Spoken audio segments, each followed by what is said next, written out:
Welcome to your Daily Detroit for Wednesday, March 13th, 2024, or as many locals call it, and we celebrate here, Happy 313 Day. I'm Jer Stays, and today's conversation is a treat. It's about the so many places you can go to enjoy the city, and some of the work going on behind the scenes to make things better. Jeanette Pierce from the City Institute joins me today, but first, I want to say thank you. We're nearing 1,400 episodes and decided to do something special to celebrate. If you've driven around Metro Detroit at all, you know that many of our billboards are a wall of lawyers and cannabis companies. Now, nothing against either of those, but I felt like the landscape needed to be broken up a bit. Maybe a billboard to show a bit more positivity, something that people can do for free to connect with their neighbors, their city, and their region. So if you drive or go near Michigan Central Station this week, you very well may see Daily Detroit's first billboard. If you see it, tag us on social media or let me know at dailydetroit@gmail.com. Also, if you want to help us do more of these, send me an email and I'll send you a link to support that project specifically. Very excited. It's a cool moment for the team and I hope for everyone. All right, without further ado, let's get to it.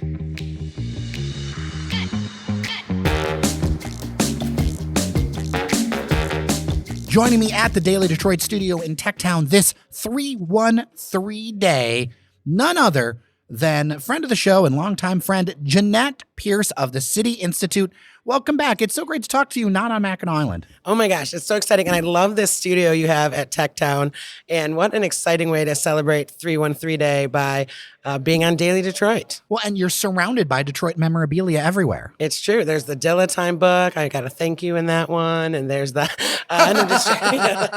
Sometimes when you're involved in Detroit stuff, I feel like it's the 2 degrees of Jeanette Pierce as opposed to the 6 degrees of Kevin Bacon. There's we have a big family too. So once then you go to my family, it's like 1 degree. Especially if you're on the east side. We're my east siders. So the City Institute, we're going to talk a little bit more in depth about what you do in a minute. But the first thing I want to get into is this bars, restaurants, and cafes checklist that you've got out, a new version. Longtime Detroiters will know that this is not your first list, Jeanette Pierce. Not our first rodeo. Literally, when we started the predecessor organization to City Institute back in the fall of 2005, it was called Inside Detroit those days, for those that were there way back when. On our very first printed piece of collateral had the checklist of the 100 bars and restaurants in downtown Detroit in the Central Business District. And now for those young folks, this is before you could Google things on your phone and before Yelp and before... Was this still when Yahoo was like hand done? I mean, I barely even, this was like MySpace era. I don't even know. Tom was both of our friends. Yeah, we posted our launch party on MySpace. It was the first time I ever was on MySpace, was to talk about our launch party. But we did the checklist because people assumed they had been everywhere or that there was nowhere to go. And the power of just listing things and putting a little checkbox next to it. People are like, oh, there's nowhere to go. Wait, I haven't been there. I didn't know that was there. And they were all, for the most part, small businesses and still ours. We'll talk about that. But so they didn't have big marketing budgets. And back then you'd have to take out a ad in a paper or put a billboard up or a radio ad. And I know some of our friends miss those days from and the revenue that came with them. But I mean, I'll take their money for a podcast ad. Yeah, there you go. So, but that's the, and it was a really powerful piece of paper. And we've grown that over the last, almost 20 years now to include the entire city as well as Highland Park and Hamtramck. And that's what's great about this list. It's up to more than 250 spots now, which is kind of crazy. On page 1. Oh. Yeah. Oh my gosh. Oh, there's 167. Yes. See, and this kind of shows, there's so much talk about whether things are up or down or whatever. There's just so much life happening in the city. I mean, there are so many, 918 in total. On this list. Bar, restaurants, coffee shops. So our criteria, people always guess, well, do you have all the Jimmy John's on there that gets the number up? And absolutely not. So our criteria is that it has food or alcohol. Most have both, or coffee, some sort of beverage like that. But that also isn't like a fast food drive-through, right? So we do have some chains in terms of Bucharest is a chain these days, you know what I mean? To some extent. Do we remember the Park Bar? I do, absolutely. When it was not a chain, and just one, yep. Yeah, and that's the thing. So we still are going to include that. That's a great local, I mean, we're just so spoiled sometimes. We're like, is the owner in the kitchen this very second? Oh, well then this is very corporate. So to me, I look at it as, can you get an experience here? as opposed to just being in your car and going, which is fine. We've all done it. We all need to do it sometimes, but you're going to go ahead and get an experience at this place of one kind or another. Yes. And that's the idea. It's like, and we don't curate it. People say, oh, like, how do you decide what goes on there? And that's where we have, those pretty loose boundaries in terms of what is included. Because if I said, oh, the good ones are on there, what does that mean and to who, right? So someone's like, oh my gosh, you put Bazooki on there? And I'm like, listen, this is like, when anybody, we might be looking for something. Maybe they're doing a bachelor party or bachelorette party, who knows? But, it's not about judgment, because every place, and one of the fun things I love when you dive into some of these and most of them we know because we're on the street and in neighborhoods, like in, seeing in them and participating in them. But sometimes you're like, is that place still open? And you go on Google and then you go on the street view and then I always pull up Google review and you're like, I'm not sure if this is open. And no doubt 2 weeks ago, there'll be someone that'll be like, this is the best Coney ever, or the best Chinese takeout ever. And again, every place on this list is somebody's favorite. I love how the work also has expanded beyond just downtown. Oh, absolutely. We started with like what we knew. Again, we were like right down there, there wasn't even a list of downtown businesses. Like the DDP didn't even have that then, because you couldn't Google Downtown Detroit Partnership. Downtown Detroit Partnership. Don't know. So you couldn't, we worked with them to create a map and stuff, because I was walking through downtown every day, so I would know when something opened, because there'd be construction, and I'd pop my head in and say, hey, and then I'd meet the owner of Angelina's or Grand Trunk or something like that. And people go, how do you know when things are open? Because it's our life, right? And we live here and participate in it. But we were also a small grassroots little nonprofit back then too. So, we had to start somewhere, not everywhere, as a great thing from our friends at the Build Institute. And we've just grown it ever since. And we hadn't updated it since pre-pandemic. Huge. And I knew it was going to be a huge lift because, when you do it every month or every quarter, you add a couple, you take a couple off, but like 4 or 5 years plus with pandemic in there, I knew it was going to be a lot. So I was really thankful that our friends at Bank of America stepped up to sponsor the list and make it possible for us to take the time to really dive in and see what's open, see what's closed, make phone calls. Like, it's not simple. Like we were talking earlier before the show, it's like the behind the scenes on stuff, it's like, oh, you just put a list. There's lots of people, lots of time, lots of calls, lots of, experiences. Like you're going to see if something's open or not. And then obviously the update, like even as we were putting it together over the last month, this place open, this place closed, like change that, change this. It's constantly moving. The more seamless something feels, the more work that was usually put into it, is my experience. Absolutely. And at the same time, so we have this, it's on our website as of today, March 13th. You can also, and so you can download it and print it off yourself. It's 4 pages if you print it off, just single pages, 2 pages back to back. So yeah, all 918 pages fit on basically 2 pieces of paper. But if you want to go pick one up in person, we did print some off in our pretty blue, and we used our local Maze Multimedia, 3rd generation local small business to print all of these. And you can pick them up at some of our favorite spots around town, like Rosa Cafe in Grandmont Rosedale, Good Cakes and Bakes on the Avenue, Morningside Cafe on East Warren, Donut Villa in Southwest, and more of those are on our site too. Maybe this is just a general observation of the city in general, having a little bit more time to survey things, because I meet listeners all the time, and it is awesome to talk to you, but I also know that there's a lot of people who are coming into the city with the 2020 lens or the 2019 lens or the 2018 lens. And when you have a little bit longer lens, you realize there's actually like a real boost in places that are family friendly, that are interesting, that are for different stuff. Obviously, there's still the bars and all of that scene on there. But I feel like Detroit has so many more options in recent years.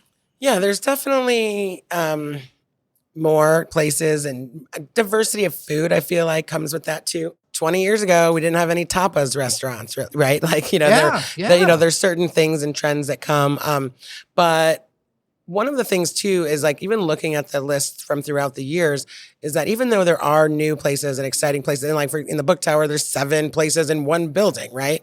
But there's always been places in the neighborhoods. It was harder to know about it without Eater and without some of these, social media things too. So I also like to even point out those historical data because people are like, oh, there was nothing here 20 years ago. I'm like, listen, there was 100 bars and restaurants, and that didn't even include in the central business district. That didn't even include lunch places that were only open for lunch, right? Like that was like places, so 100 places in 1 square mile, and now there's 187.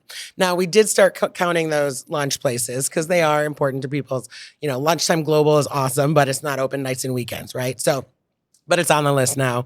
And there's, every kind of thing you possibly want. That's what I say. Do you want Thai food, Greek food, rock and roll, jazz, blues, good beer, cheap beer, I would say like drinks that are good for Instagram and drinks that are good for your budget. All of it is right here, a lot of it right in downtown, or pick a mile of the city and you can you get a lot of things off the checklist right there. I could talk about this list forever, but there's so much more to City Institute than, making lists and going around and doing that. I know that I saw you on social media. You're in both Columbus, Ohio and Indianapolis. I believe it's Indiana, right? In recent weeks, because there's a lot more to what you do, and even more than what you did back in the day, because I think there's so much we can learn from visiting and learning places that have, maybe take some of the best, adapt it, and then see how we can do it even better. Yeah, we should always be ready and willing and able to learn, right? And that does tie into the checklist, because the checklist is powerful because people think they've been everywhere and they have nothing left to learn about this city that they grew up in or that they've been here for X amount of years. And you check off the list, and even if you've been to 500 places, which is extreme, and most people have not, there's still 400 more Maybe that you haven't been to. Devin O'Reilly's been to 500. Well, he was one of the first ones that loved hitting those checklists. I've been to quite a few myself. I have to actually get a new count, but it's definitely up there. I used to be able to say I went to pretty much every single one, but I've been a little different with kids lately and everything. But yes, the other cities. So part of the expansion and evolution to City Institute from Detroit Experience Factory was the working with other cities, both them asking for our help and from Detroit and with our storytelling and tours for locals, by locals, but also just building those relationships and realizing that we do have similar issues and that we can learn from each other and build those relationships along the way. So yeah, it was called the Midwest Innovation Road Trip. And we took a group of leaders from Michigan in the entrepreneurial and VC investment space to Indianapolis to meet with the folks there, and then over to Columbus on a bus with with leaders. But that was also to build. Whenever you do these trips, whether again we host them here, I just talked to Seattle and Boston and Cleveland, in the last 2 weeks that are all coming to Detroit to do this, right? And we've hosted lots of other cities as well. A big part of it is to build the relationships with the people that are on the trip, right? We're also busy, head down. Yeah, we have meetings with each other, and we kind of know that person over there in this same sector, but to have time together and then to have that shared experience is really powerful in other places and even in your own backyard, right? Because there's always more to learn from other cities as well as from your own city. One thing that I'm taking away doing some of this reporting work, I don't know if you agree, I think that it is a bold-faced lie that a city cannot grow if it's not in the Sun Belt. I think it is a bold-faced lie. I think that you can have cold weather or you can have seasons and you can still grow. I think that is a misnomer, and I feel like there's more and more data points for that every single time I go out. I agree. It really is a red herring because everyone's like, oh, well, we can't do anything because we have winter. I would push back and also sometimes say an excuse. Yeah, absolutely. And for example, Columbus was just listed as the #1 fastest growing city in America, outpacing Austin, for heaven's sakes. Indiana as a state has grown by 30% in the last 30 years, at the same time that Michigan has been pretty much shrinking or certainly staying stagnant, right? So, Minneapolis, there's lots of examples. Our value proposition is really strong. And I did we can link to the 8-minute presentation at the policy conference, which really just hammers it out. But I realize a lot of people here don't realize about their value proposition, but they shouldn't necessarily feel bad because as I work with other cities, nobody does. Everybody thinks their city is, oh, well, we have all these problems and we have this and you can't, oh yeah, no, it's just not going to. And they're all need to, hiring me mostly to be reminded that you have assets and you have challenges, but they exist at the same time in every city. Now, we can't unpack it all in one episode because we could spend a whole series on this, but what are 1 or 2 points when you see places that are kind of making that growth move, if everybody's kind of thinking about the problems that they have, what are one or two points that you see that are maybe difference makers or things for people to consider?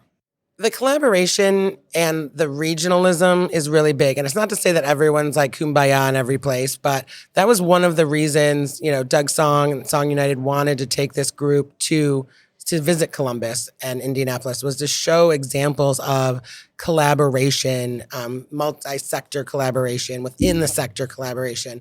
With our regionalism, we hear that thrown around, but it really is, the lack of it has been a major detriment. We get into on our tours, obviously, the whole there's 131 municipalities in Metro Detroit and half of them are under 5 square miles. Indianapolis, for example, created a Unigov and brought 60 municipalities into the city and city county government, right, in 1970. So there's a lot more focus on they know what the city center is as the center of a region, and they act like that. And then definitely collaborate more, which is a big piece of it. I also think that Doug Song is a fascinating character because he's somebody who built a company, Duo Security, sold it, and now in this stage of his career is really doing a lot to give back to the region, to bridge places like Ann Arbor and Metro Detroit.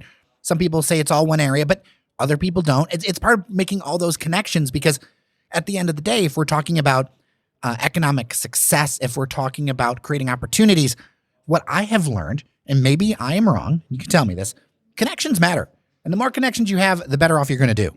Absolutely. And yeah, Doug has been really with his new Song Foundation, and Kalia, who is running it, which is just so great, Kalia Burt-Gaston. And their focus, a big part of it is equity in tech and startups, which is really needed. And I just think it was really cool because Doug took the bus to get down to meet the group to go on this road trip. And this man doesn't have to take a bus. A2D2. He's like, I'm not getting off the A2D2 at Grand Circus, and he was texting the group, right? So definitely really passionate about that, bringing people together, which is really great. So City Institute, you're doing a ton of things, some stuff that the public can access and work with.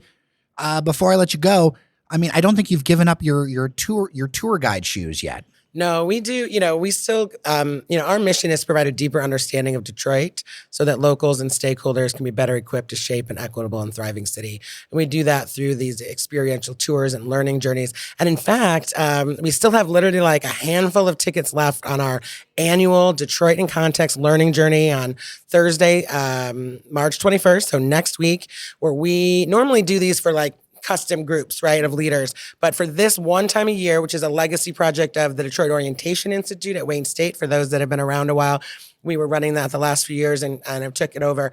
But basically this one day where we are going East Side, East Warren, we're going to the New Shepherd art project on the East Side. We're going to see Detroit People's Food Co-op and talk with them. We're going to Detroit Pizza Barn, having a panel on equitable development.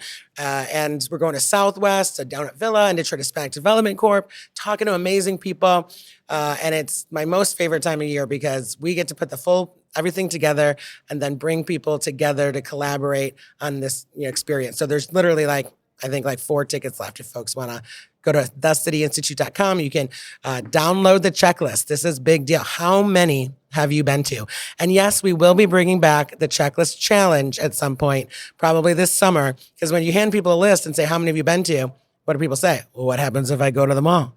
Or what happens if I go to a lot of them? So we used to run a challenge, and that'll be back as well. That's definitely something I want to be a part of as well. Yes. Because come on, Daily Detroit listeners, we love to explore the city. And this is why it's so great for 313 Day. What better way to support and celebrate the city that we love than by going and trying out new places to you and supporting small businesses, because 95% of the bars and restaurants and coffee shops out of this 918 are locally owned small businesses. And that is actually a big part of Detroit's value proposition. Jeanette Pierce, the City Institute. I know I've said it before, but I'll say it again. Happy 313 Day. Happy 313 Day to you. And we'll see you all on the checking the list, and tag us on social if you find a place that you really like at City Institute _ at Instagram. Thanks so much for listening to your Daily Detroit. Don't forget to drop 5 stars on your favorite podcast app. Happy 313 Day. Remember that you are somebody, and we'll talk tomorrow.